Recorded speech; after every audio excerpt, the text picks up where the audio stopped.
Hello, my name is Ida Milne. I'm a historian of health and disease. Today, I want to talk to you about the impact of infectious disease on child death over the course of the 20th century.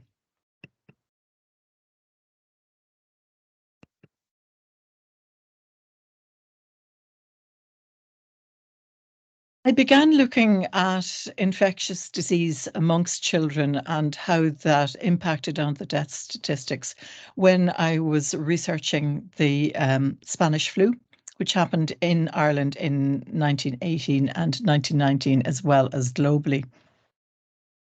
Over the course of 2 years, there were 20,057 officially certified flu deaths in Ireland. I've added in about 3,000 excess deaths from pneumonia caused by the flu.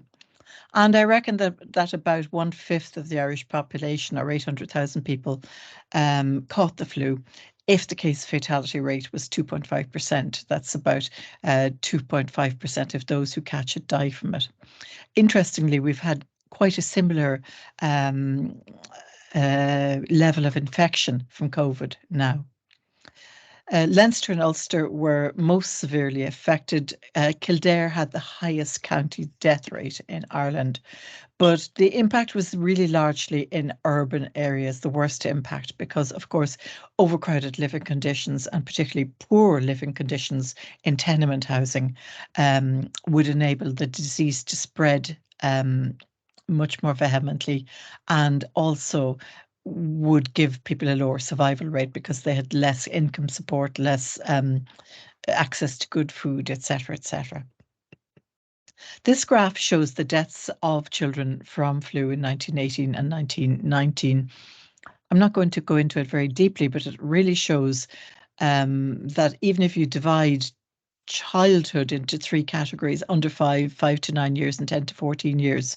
Those in the 5 to 9 and 10 to 14 years, while they did suffer from it, they had a much lower rate of death, whereas the under fives had a rate that was at least 3 times the rate of the older groups of childhood.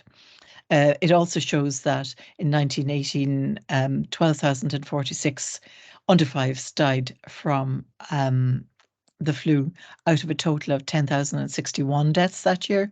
And in 1919, the rate of child death was even worse. It was 12,077 out of a total of 9,406 deaths.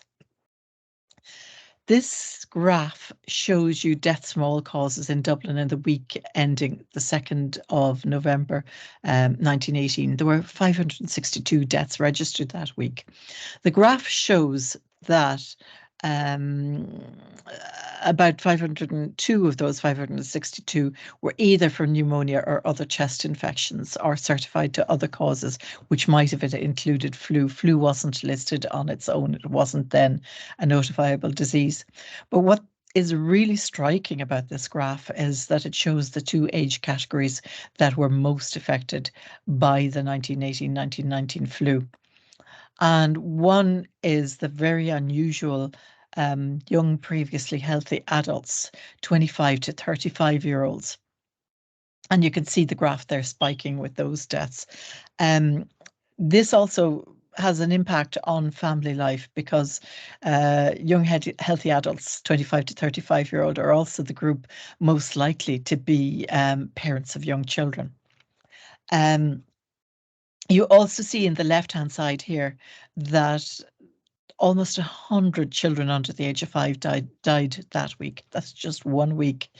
But death amongst the under 5s in Ireland at that stage was extremely common. I'm going to talk about that a little bit later.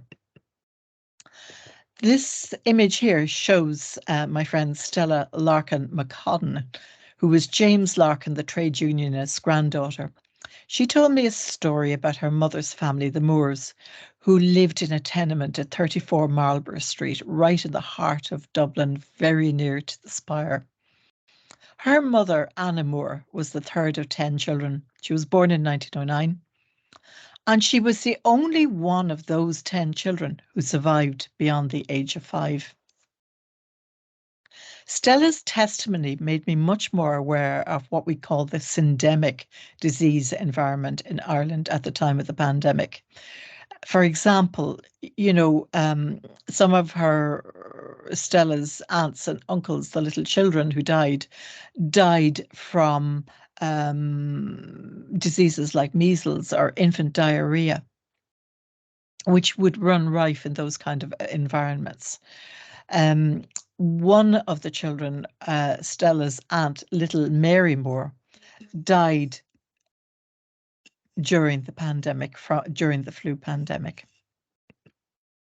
This guy here is R.B. MacDougall, or was R.B. MacDougall, a very famous Trinity historian and junior dean. He told me that he caught the flu in Belfast as a small boy, I think about 5 years of age, and wasn't expected to live through the night. And while he survived, he said it had a really long-reaching impact on his life because his health was left impaired for many years afterwards. He said that it affected his choice of career. He couldn't go into the army, for example.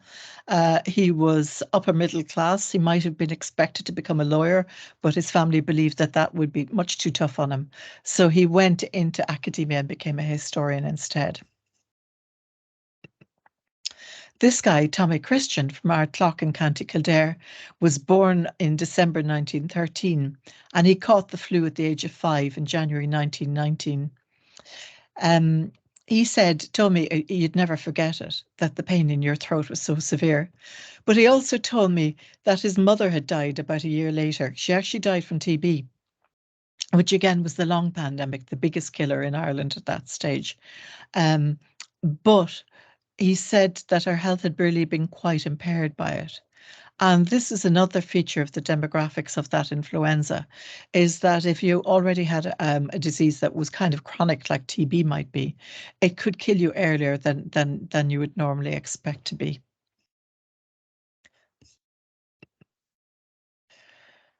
To look back then at disease statistics in the 1910s, when I saw the deaths from flu, I could see that this was an exceptional thing, but at the same time that there was a huge amount of death going on, particularly amongst the under 5-year-olds.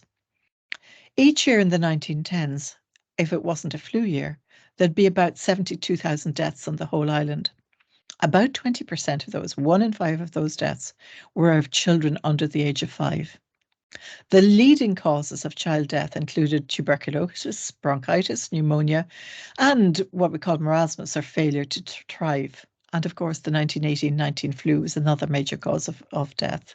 Infant diarrhea, measles, whooping cough, scarlet fever, diphtheria, meningitis, and rheumatic fever also killed hundreds, and maimed too. They could cause permanent damage like deafness or heart disease. The biggest child death toll was amongst the families of casual labourers with no reliable income. But death registration and family oral histories show that child death from infectious disease infected all classes. It just infected the working classes worse. By 1981, death statistics from in this sector, in childhood, had really changed radically, and overall as well. The total deaths in Northern Ireland and the Republic in 1981 was 32,929. So that's almost 40,000 deaths below what it would have been typically in the 1910s. Under 5's child death, that was then just 2.78% of all deaths at 916 deaths. So again, you can see it's dropped radically. There were no deaths from whooping cough, from scarlet fever, or from diphtheria that year, and just 2 from measles, which is a big change from the hundreds who would have died every year in the 1910s. What caused this change? And this is really a key question because we have to keep remembering how to keep causing this change. Well, I suppose one of the big ones is environmental changes. Clean water was brought into towns and cities. We had clean water in Dublin since the 1860s, but the other towns, the water supply itself was clean, but actually getting it into houses was quite difficult. Then I suppose from the 1910s on, we see a lot better, less crowded housing, new housing schemes with indoor toilets and running water. You see more food controls, pasteurization of milk and things like that. So people are not eating rotten food and getting infected by that. You see more refrigeration. Refrigeration in private houses happens over the course of the 20th century. And again, this means that food doesn't spoil and people don't get sick from eating rotten food. You also see financial supports for those in need, things like dole, children's allowance, that bring really valuable supportive income into the homes of particularly children. Another major watershed is caused by the introduction of antibiotics in the middle of the century. And when that happens, you see that child death from infectious disease just plummets.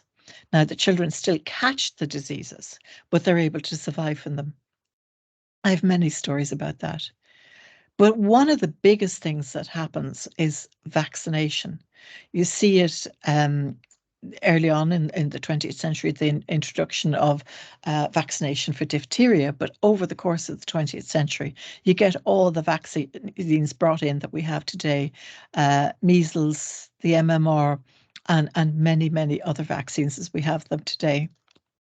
But in recent years, people have forgotten the success of, in particular, vaccination. And antibiotics are maybe not quite the wonder drug they were in the 1950s. When doctors I spoke to who had been practicing in the 1950s told me that if a child had, for example, meningitis, they would be 100% sure that an antibiotic would cure that meningitis. I'm not sure that actually was the case, but this is what they thought.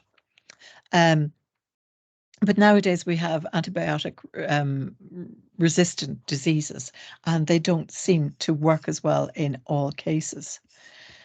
So that's really what I just wanted to talk about. It's really an incredible success story that we have this huge reduction in the death statistics for children by the end of the 20th century. And I think it's really something that was holistic. It came from many different reasons.